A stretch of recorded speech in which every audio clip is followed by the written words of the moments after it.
প্রথমেই আমার পরম আরাধ্য গুরু মহারাজ পতিত পাবন অষ্টোত্তর শত শ্রী শ্রীমদ জয় পতাকা স্বামী গুরু মহারাজের চরণে শত শত কোটি কোটি প্রণাম জানিয়ে তার অহেতুক কৃপা আশীর্বাদ ভিক্ষা চাইছি এবং জগৎগুরু বিশ্বগুরু কৃষ্ণ কৃপা শ্রীমূর্তি শ্রেল অভয় চরণারবিন্দ ভক্তি বেদান্ত স্বামী প্রভুপাদের চরণে শত শত প্রণাম জানিয়ে আমি তার অহেতুক কৃপা আশীর্বাদ ভিক্ষা চাইছি। আগত আমার পিতৃমণ্ডলী এবং মাতৃমণ্ডলী সকলের চরণে শত শত প্রণাম জানিয়ে আমি আপনাদের অহেতুক কৃপা আশীর্বাদ ভিক্ষা চাইছি। আমি খুব ছোট, কিছুই সাধন ভজন নেই যে আপনাদের আমি ভাগবত কথা শ্রবণ করাতে পারি। আর আমার অনেক সিনিয়র ভক্তবৃন্দ উপস্থিত, তো তাদের কাছে আমি ছোট্ট মেয়ে, ভগবানের কথা মানে মায়ের কাছে মামা বাড়ির গল্প বলবার মতন আপনাদের কাছে কৃপা চাইছি এবং অনিচ্ছাকৃত ভুল আপনারা আপনাদের বৈষ্ণবোচিত গুণে সংশোধন করে শ্রবণ করবেন এবং ছোট্ট মেয়ে বলে ক্ষমা সুন্দর দৃষ্টি প্রদর্শন করবেন। হরে কৃষ্ণ, হরি বল। তো এই বাড়ির প্রভু জানিয়েছেন তিনি দোল উপলক্ষে এই ভাগবত অনুষ্ঠান করছেন। তো এই হোলি বা দোল পরে মহাপ্রভু এসেছেন আমাদের জন্য গৌর পূর্ণিমা, যে হোলি উদ্দেশ্যে অনুষ্ঠান, এই হোলির অনুষ্ঠান শুরু হয়েছিল সেই সত্য যুগে প্রহ্লাদ মহারাজের সময় থেকে। যখন প্রহ্লাদ মহারাজ ভগবানের ভক্ত হয়েছেন, তিনি ভক্ত প্রহ্লাদ মহারাজ হয়ে হননি, তিনি তার পূর্ব জন্ম থেকেই তিনি ভক্ত হয়েছিলেন। পূর্ব জন্মে এমন সুকৃতি ছিল তার যে তিনি ভক্তি জীবন পেয়েছিলেন অনেক ছোট্টবেলায়। তো তিনি ভগবানের ভক্ত এবং তার বাবা হচ্ছে সম্পূর্ণ বিরোধী কে দৈত্যকুল শ্রেষ্ঠ হিরণ্যকশিপু। হিরণ্যকশিপু যখন জানতে পারলেন যে তার পুত্র বিষ্ণু ভক্তিকেই জীবনের শ্রেষ্ঠ উদ্দেশ্য বলে জানেন এবং সেই উদ্দেশ্য সম্বন্ধে সে দৃঢ় সংকল্প ভগবানের ভক্তিতে, তখন তিনি ভীষণভাবে রুষ্ট হলেন প্রহ্লাদ মহারাজের ওপর বাৎসল্যের পরিবর্তে। তো এইভাবে উত্তরোত্তর যখন প্রহ্লাদ মহারাজের ভক্তি বৃদ্ধি পাচ্ছে, তো তার পিতা কি করছে যে তুমি চন্দন বনে কণ্টক স্বরূপ, আমার শত্রু তুমি শত্রুর বন্ধু, তাহলে তুমিও আমার শত্রু। তুমি সেই ভগবান বিষ্ণুর উপাসক, আর সেই বিষ্ণু আমার সব থেকে শ্রেষ্ঠ শত্রু। তিনি কিনা আমার ভাই হিরণ্যাক্ষকে বধ করেছেন।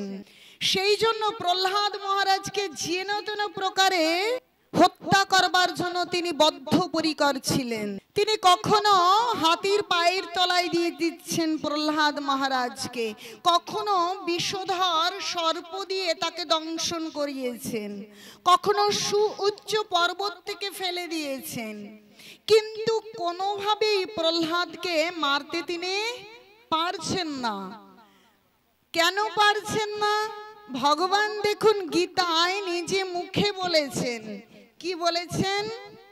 ক্ষিপ্রাম ভবতি ধর্মাত্মা শশুচ্ছন্তিং নিগচ্ছতি কোন্তেও প্রতি জানহি নমে ভক্তা প্রণশ্যতি। বলছে আমার ভক্তের কখনো বিনাশ নেই। তাহলে দেখুন, যিনি ভগবানের ভক্ত তাকে কখনো অসুর বধ করতে পারে, এটা কখনো হতে পারে? হিরণ্যকশিপু যতই চেষ্টা করছেন প্রহ্লাদ মহারাজকে কোনোভাবেই বধ করতে পারছেন না। হিরণ্যকশিপু তার বোন মানে ভগ্নীকে আহ্বান করেছেন, তার নাম হচ্ছে হোলিকা। হোলিকাকে আহ্বান করেছেন কেন? সে ব্রহ্মার বরপুত্রী, যে অগ্নিতে কখনোই তিনি কি ভস্ম হবেন না। তো বলেছে তুমি চেষ্টা করে দেখো, একটা ভস্ম স্তূপ মানে চিতার মতন সাজিয়েছেন, যে তাতে তুমি প্রহ্লাদকে আদর করে কোলে নিয়ে বসবে। আমরা সেই সেই স্তূপে অগ্নি প্রজ্বলিত করব। তো অগ্নিতে তুমি কিছুতেই পুড়বে না, কিন্তু প্রহ্লাদ পুড়ে মারা যাবে আর আমাদের শত্রু নিধন হবে। ঠিক আছে, তো ওই রকম ভাবে চিতা সজ্জা করে সাজিয়ে তার মধ্যে হোলিকা প্রহ্লাদ মহারাজকে নিয়ে কোলে নিয়ে বসেছেন। কিন্তু দেখুন, বলছে ভগবানের কথা, কারণ ভগবান নিজে মুখে বলছেন যে আমার ভক্তকে আমি রক্ষা করি। তো অগ্নি প্রজ্বলিত হয়েছে, দাউ দাউ করে জ্বলছে, আর ওই চিতার মধ্যে বসেই আগুন জ্বলছে, না গায়ে জ্বালা করছে, কোনো দিকে ভ্রুক্ষেপ নেই। প্রহ্লাদ মহারাজ কেবল হরি হরি হরি, কেবল ভগবানের নাম উচ্চারণ করছেন। দেখুন ভক্ত তো কেমন ভক্ত, আমাকে কষ্ট দিল না পুড়িয়ে দিল, না আমাকে হিংসে করছে, কোনো দিকে ভ্রুক্ষেপ নেই। তার কেবল মনোনিবেশ কোথায়? হরি হরির নাম। বলছে যেই নাম সেই কৃষ্ণ, ভজন নিষ্ঠা করি নামের সহিত আছেন আপনি শ্রী হরি। আর নারদ মুনি যখন প্রশ্ন করেছেন স্বয়ং ভগবানকে, প্রভু আপনি কোথায় থাকেন, তখন স্বয়ং প্রভু মানে স্বয়ং ভগবান উত্তর দিচ্ছেন, নাহং তিষ্ঠমি বৈকুণ্ঠে যোগিনাং হৃদয়েষু বা মদ ভক্তা যত্র গায়ন্তি তত্র তিষ্ঠমি নারদ। বলছে আমি বৈকুণ্ঠেও স্থির হয়ে থাকি না, যারা যোগী মায়াবাদী সন্ন্যাসী তাদের হৃদয়েও আমি থাকি না। যারা হিমালয়ে বনে যারা নিরাকার ব্রহ্মের উপাসনা করছেন আমি তাদের হৃদয়েও থাকি না। মদ ভক্তা যত্র গায়ন্তি, আমার ভক্ত।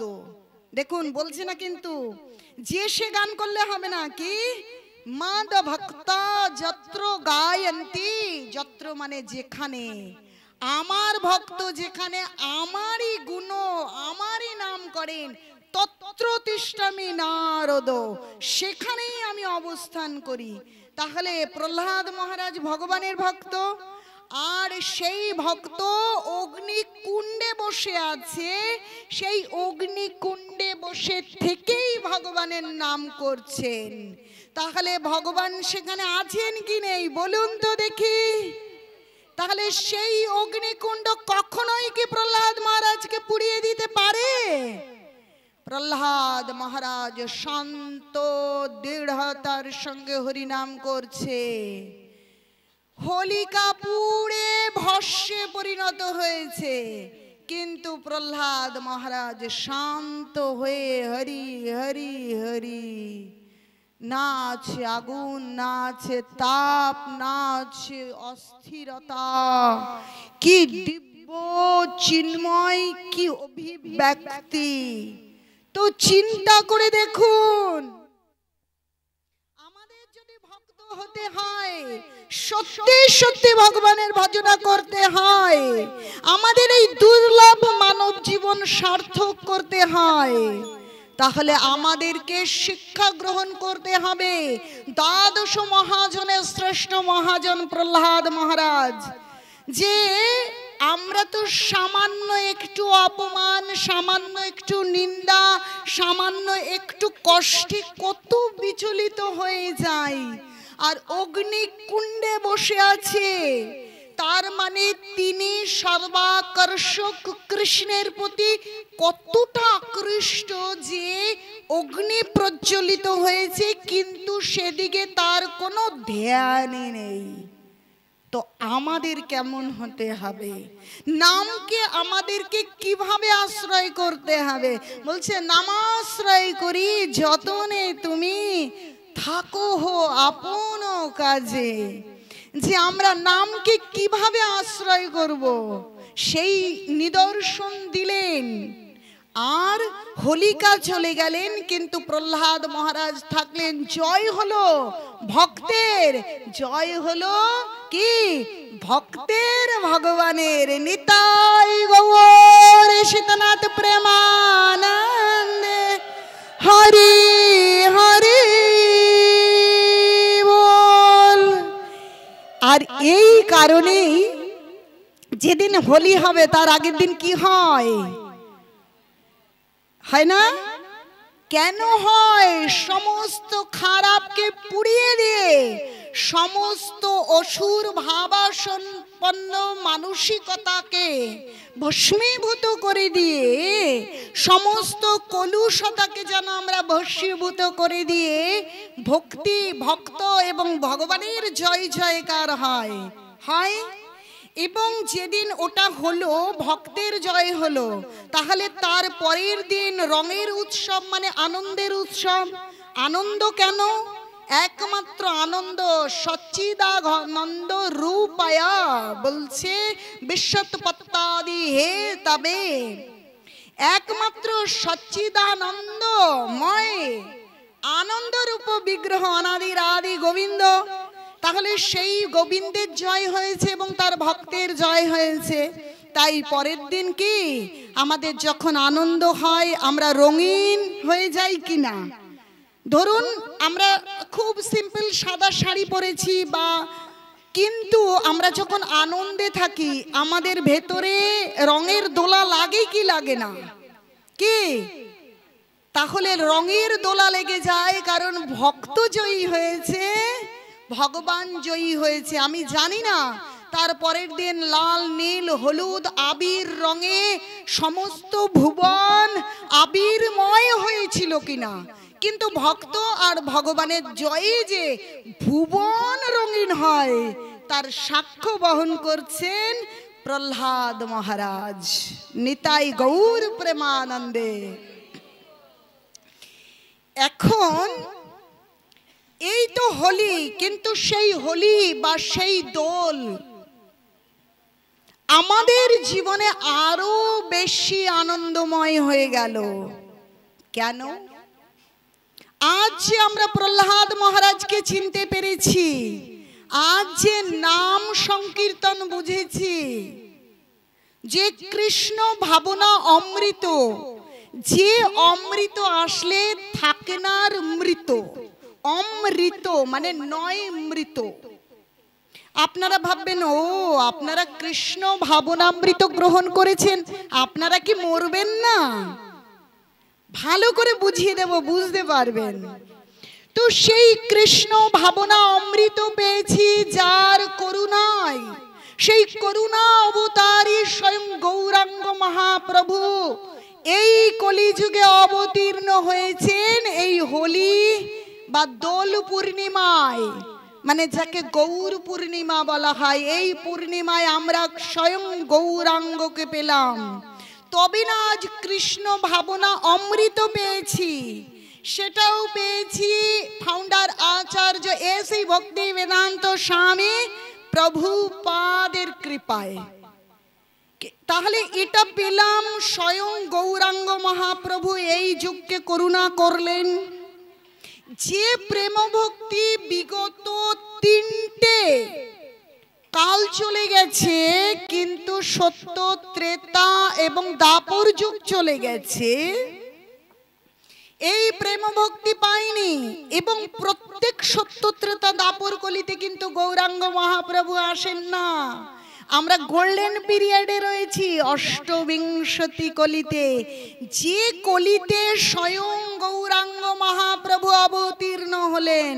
তাই কি বলছে বিদগ্ধ মাধব, অনারপিত চরিং চিরং করুণায়বতীর্ণ কলৌ সমর্পয়িতম উন্নত উজ্জ্বল রসং স্বভক্তি শ্রেয়াম হরিপুরট সুন্দর দূতি কদম্ব সন্দীপিত সদা হৃদয় কন্দরে স্ফুরত বর্ষচি নন্দন।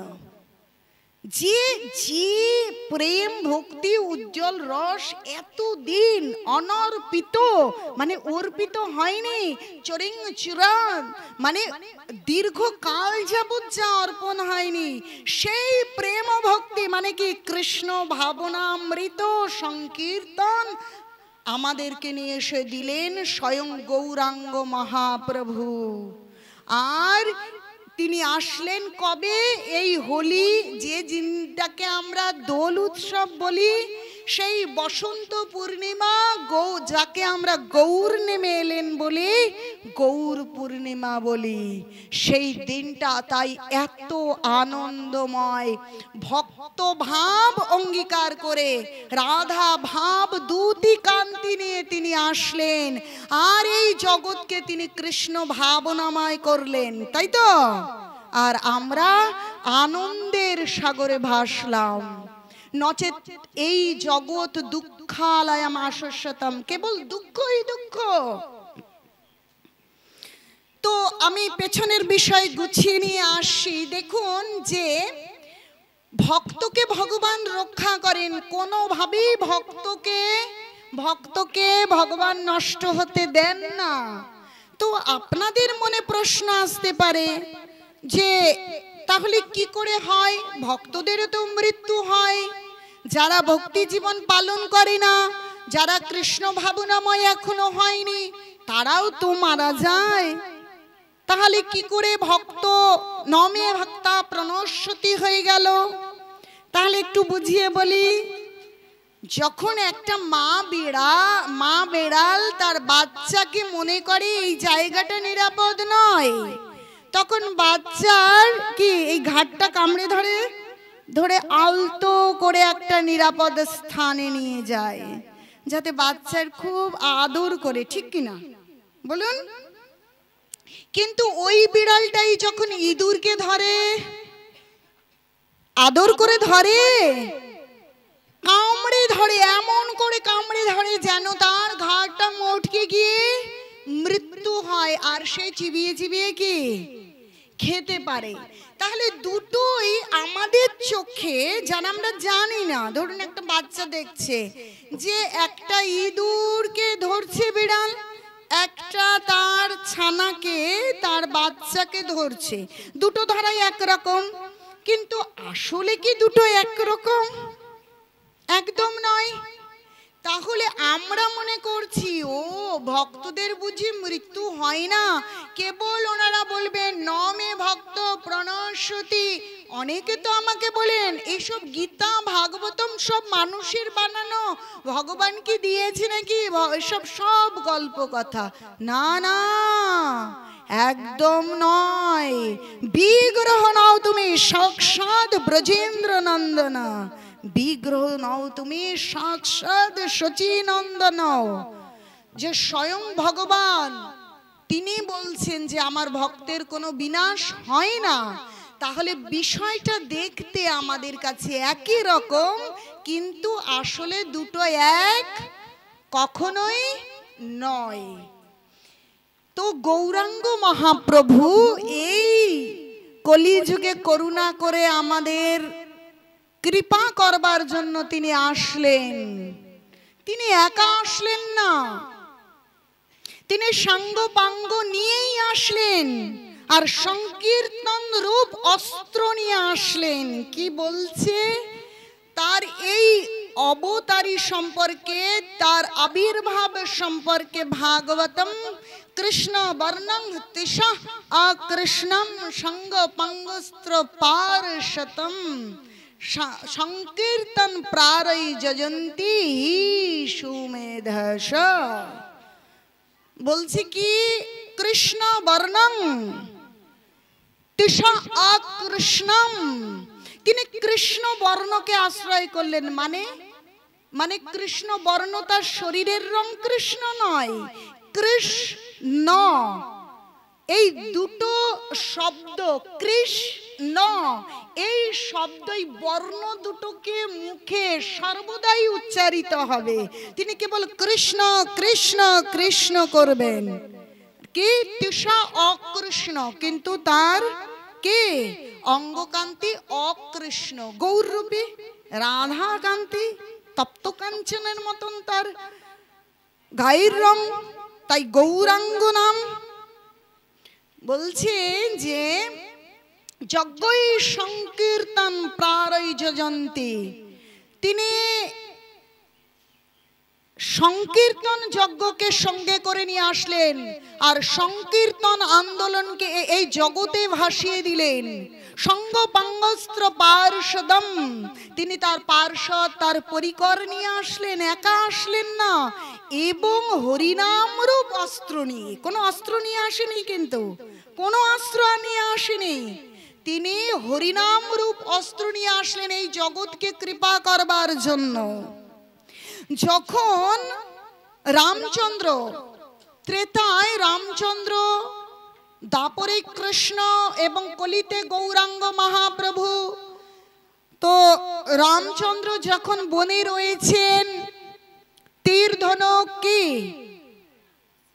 অস্ত্র ধারণ করছেন, তো মায়েরা মানে সম্ভবত সাধারণত কোমল হৃদয়ের হয়, কারণ তিনি জগতের মা, তো তার এই অস্ত্র মারামারি যতই অসুর যত কিছুই খারাপ হোক না কেন, এই হত্যা তার মোটেই পছন্দ নয়। তাই মা সীতা দেবীর ভীষণ মন খারাপ হয়, কষ্ট হয়, ভালো হোক মন্দ হোক সবই তো সন্তান।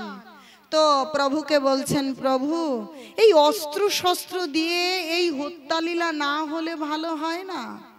বলছি ঠিক আছে, এখন তো সেটা সম্ভব নয়, যখন আমি বৃন্দাবন লীলা করব তখন বংশীধারী হয়ে আসব, আর তখন প্রেমের ঠাকুর হয়ে আসব, তখন একদম আমি অস্ত্র শস্ত্র নিয়ে আসব না।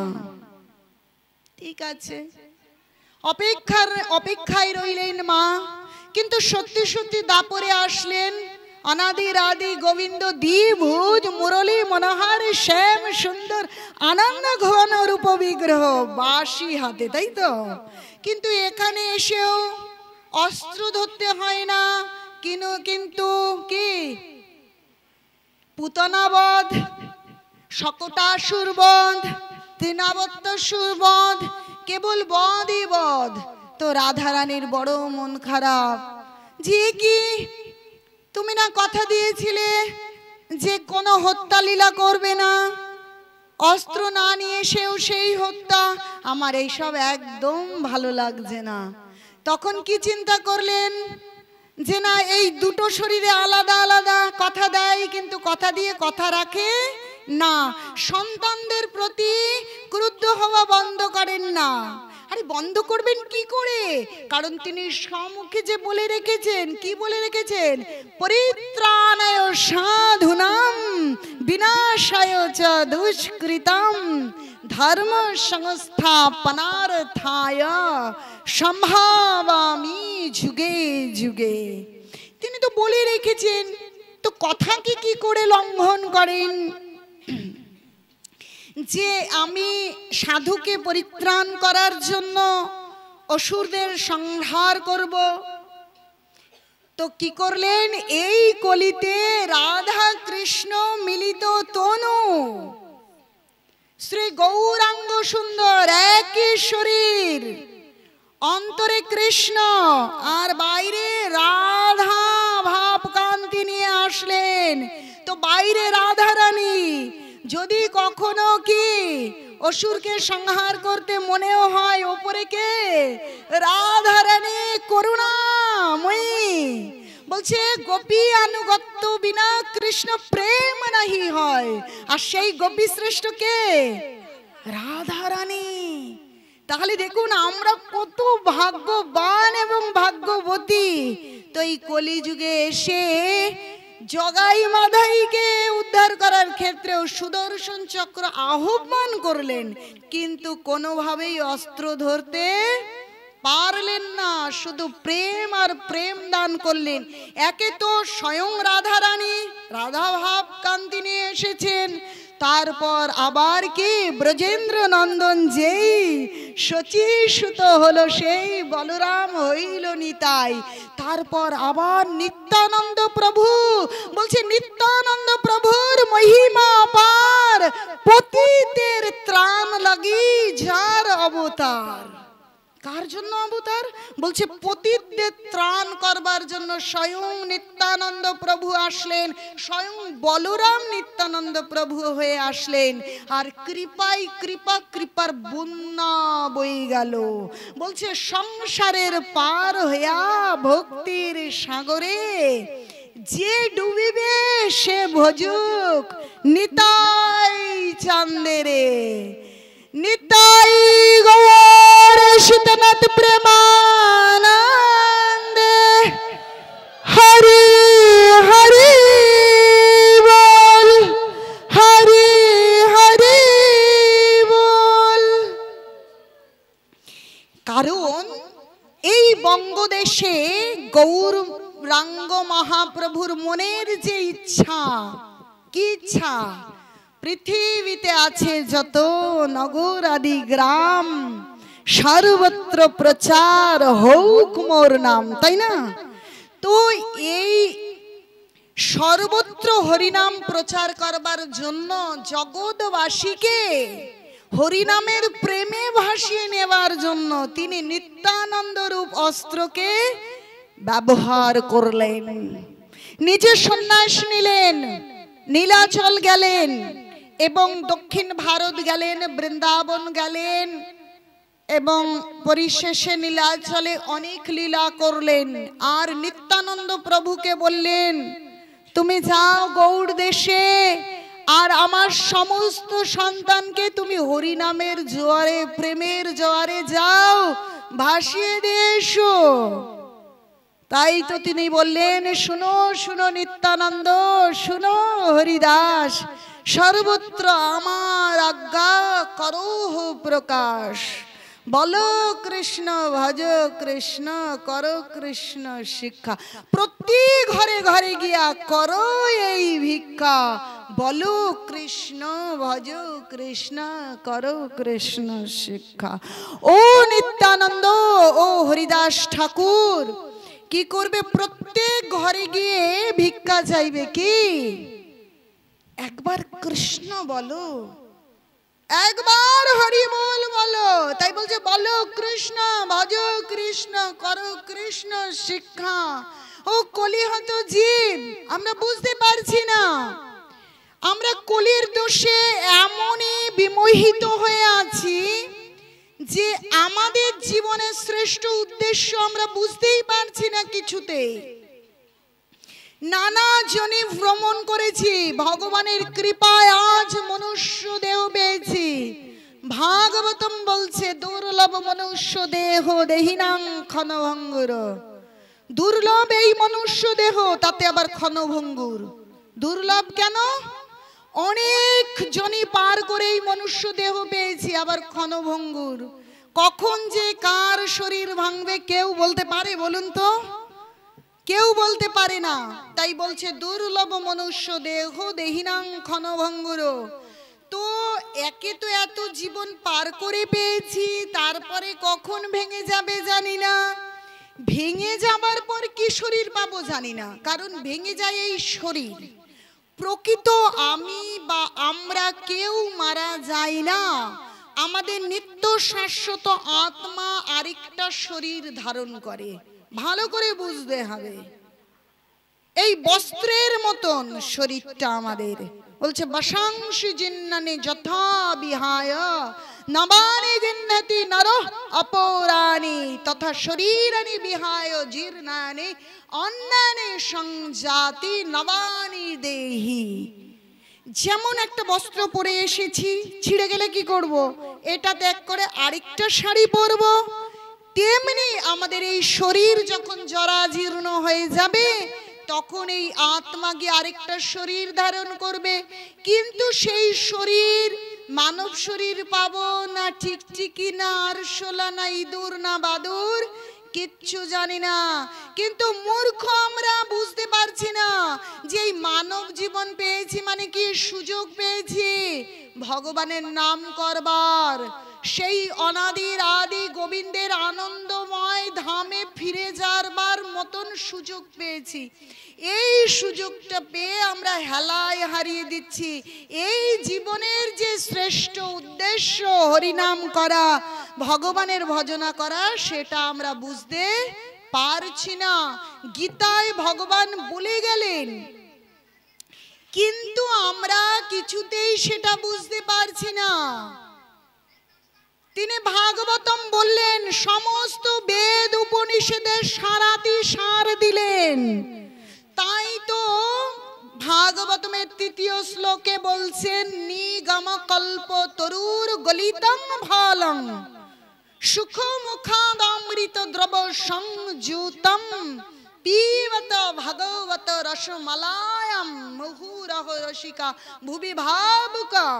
বলছি নিগম কল্প তরুর গলিতং ফলং, সমস্ত বেদের সারাতি সার দিয়ে দিলেন এই ভাগবতম এবং গীতায়, দিয়ে ভগবান স্বধামে গেলেন। কিন্তু আমরা কিছুই বুঝতে পারছি না। আমরা সেই গীতা ভাগবতমে ভগবান যে এই মানব রূপী শ্রেষ্ঠ জটিল যন্ত্রের ম্যানুয়াল বুক দিয়ে গেলেন, আমরা কেউ বুঝতে পারছি না বা পারছিলাম না।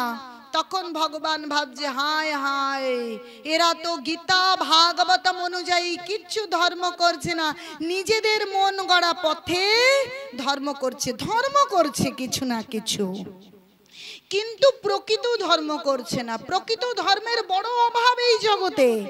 ভক্তের কিন্তু ছড়াছড়ি মাতাজি, কিন্তু শুদ্ধ ভক্তির বড় অভাব। ধর্মের কিন্তু ছড়াছড়ি, আজ এখানে পুজো ওখানে পুজো, কিন্তু প্যান্ডেলের পেছনে যে কি আছে সেটা আপনারা জানেন। আবার জেনেও অনেকে আমরা চোখে ঠুলি পরে, বোঝেন, চোখে আমরা ঠুলি পরে আছি আর বড় বড় লাল নোট নীল নোট বেগুনি নোট সব কি বেশি বেশি করে দিচ্ছি। বুঝতে পারছি না এই মানব জীবনের সার্থকতাটা কোথায়। সেই জন্য ভগবানের কষ্ট হচ্ছে, যখন ছেলে মেয়েরা অনাচার করে, যখন নিজেদের ভালো বুঝতে পারে না, ভাবে বাবা মা ঠিক কথা বলেনি, বাবা মা বোঝে না, ব্যাকডেটেড, পুরনো হয়ে গেছে, ওনারা ঠিকঠাক বলে না। তাই গীতা ভাগবতমের মতো রইল, সকলে যে যার মতন করে ধর্ম, আসলে নিজেদের ইন্দ্রিয় তৃপ্তি করবার জন্য উপরে ধর্মের একটা আবরণ, একটা খোলস, একটা ঢালকে আশ্রয় করে সমস্ত অনাচার। বলতে পারবেন পুজোগুলোকে কেন্দ্র করে সমস্ত অনাচার আছে কি নেই? কি আছে? তো দূতং পানং স্ত্রী সোনা যত্র অধর্ম চতুর্বিদা, সমস্ত অধর্ম আশ্রয় করে আছে। আচ্ছা বলুন তো, এই মধ্য গগনে সূর্য আছে, কোথাও অন্ধকার আছে কিনা?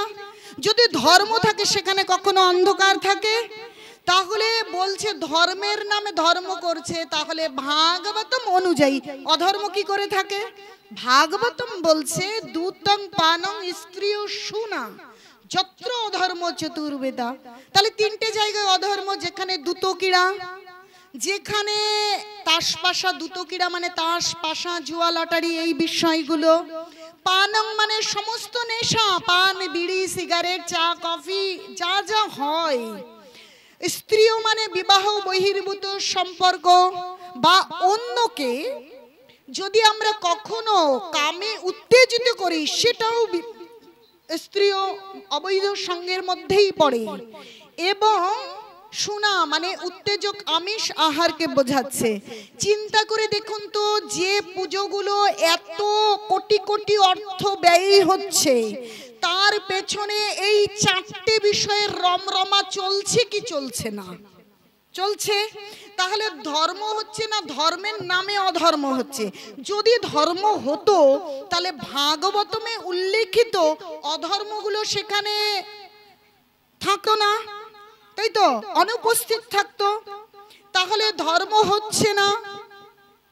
সত্যি সত্যি ভগবান করুণাময় এবং তিনি জন্ম জন্মান্তরের পিতা। তিনি শুধু এই জড়জাগতিক পিতামাতা এক দু জীবনের এই জীবনের, সেই পিতামাতা কখন কত কষ্ট পায় আমরা যখন অনাচারী হয় চিন্তা করে দেখেছেন? যে বাবা নিজে মাতাল, তার সন্তান মদ খেলে তার বাবার কত কষ্ট হয় জানেন? কিন্তু নিজে অনাচারী, কিন্তু ছেলে যখন করে, আমি নিজে দেখছি, সব সময় দেখছি, তাহলে তার কষ্ট হয়। আর যিনি অনাদির আদি গোবিন্দ, যিনি জন্ম জন্মান্তরের পিতা, তার কতটা কষ্ট হয় কখনো ভেবে দেখেছি আমরা? তাই তিনি নিজে স্বয়ং অবতারী হয়ে আসলেন, আর নিজে ওই গীতা ভাগবতমের সূত্র তিনি নিজে আচরণ করে এই জগৎকে দেখালেন, যাতে তার আচরণ দেখে আমরা ভক্তি জীবন পালন করি, আর কি আমরা আমাদের এই দুঃখের জগৎ থেকে পরিত্রাণ পাই। তাই তিনি নিজে আসলেন আর নিত্যানন্দ প্রভুকে দিয়ে এই জগতে কৃষ্ণ ভাবনামৃত প্রচার করলেন। দেখুন, আমি প্রথমেই একথা আপনাদের বলেছিলাম কি বলিনি? তো জন্ম জন্মান্তরের পিতা অনাদির আদি গোবিন্দ করুণা করলেন আমাদের প্রতি, সন্তানের প্রতি কৃপা করলেন। তিনি প্রত্যেকের পিতা। তিনি গীতায় পরিষ্কার স্পষ্টভাবে বলে দিয়েছেন যে তিনি সকলের পিতা। সর্বজনেষু কন্তেও মূর্তেও সম্ভাবন্তি যা তসং ব্রহ্ম মহোদ যোনিরহং বীজপদ পিতা।